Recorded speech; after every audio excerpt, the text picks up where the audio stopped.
Hello everyone, আসসালামু আলাইকুম। কেমন আছেন সবাই? আমি আল্লাহর রহমতে ভালো আছি। সকালবেলা একটু বৃষ্টি হয়েছে, জামাই হাঁস এনে হাজির। হাঁস আনা তো আর মুখের কথা না, পরিশ্রমটা তো আমাকেই করতে হয়। হাঁস আনলে অবশ্য ড্রেসিং করে আনে না, ড্রেসিং করে আনে নাকি ভিতরে কলিজা টলিজা গলে যায়। এর জন্য আমরা কখনো ড্রেসিং করে আনিনি। আমরা বাসায় সবসময় প্রসেসিং করি। আর হাঁস খাওয়া তো বুঝেনি, একটা বিরাট ব্যাপার স্যাপার। আস্তে আস্তে করে পরিষ্কার করতে হয়, অনেক একটা পরিশ্রমের ব্যাপার, অনেক ধৈর্যের ব্যাপার।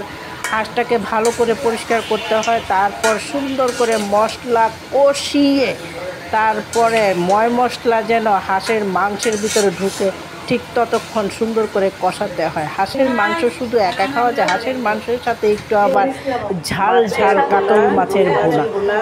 হাঁসের মাংস আর কাতল মাছ ভুনা, তার সাথে কি ভাত যায় না? তার সাথে আবার ভাত যায় না, তার সাথে আবার স্পেশাল আবার খিচুড়িও থাকা লাগবে। বুঝেন বেটা মানুষের আবদার, তার সাথে আবার একটু ভুনা খিচুড়িও করতে হয়েছে। ওই যে সকালবেলা একটু বৃষ্টি হয়েছে আর তার বায়না শুরু হয়ে গেছে যে হাঁসের মাংস ভুনা খিচুড়ি, তার সাথে কাতল মাছ ভুনা।